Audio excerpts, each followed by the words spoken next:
Welcome to ADHD Go. Atypicals experience time and relate to time much differently than neurotypicals do.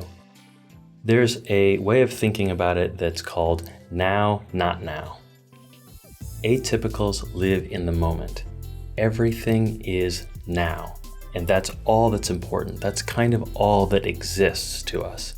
It's like when you hold a paper tube up to your eye and you can only see what's directly ahead of you. Or when it's getting dark and you're walking on a path, and so you're only looking at your feet so that you can stay on the path. This is how atypicals relate to time. That can have some unfortunate consequences if we're not careful. If time is a river, then atypicals are in whitewater rapids and barely keeping our heads above water. We're being pushed under, spun around, and we can only see what's directly in front of us. These time issues cause a vague future cognizance, which means we have trouble relating to the future and applying urgency to it. So it's hard to have urgency for a deadline when you're in the moment and that seems like it'll last forever.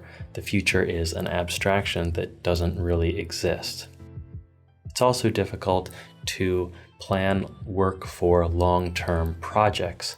So if I have a paper due on Friday, I might spend 16 hours working on it on Monday rather than breaking it up a few hours every day, because it's Monday now and I have time to work and that paper is going to be due. So I work straight through and burn myself out rather than splitting it up into more manageable chunks, because on some fundamental level, I don't believe that Tuesday, Wednesday, Thursday work times exist.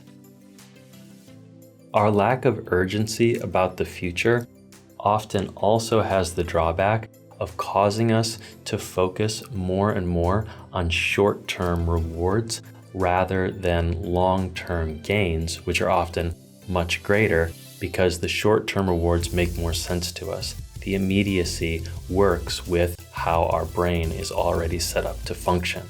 So that can be a big challenge to achieving our big life goals.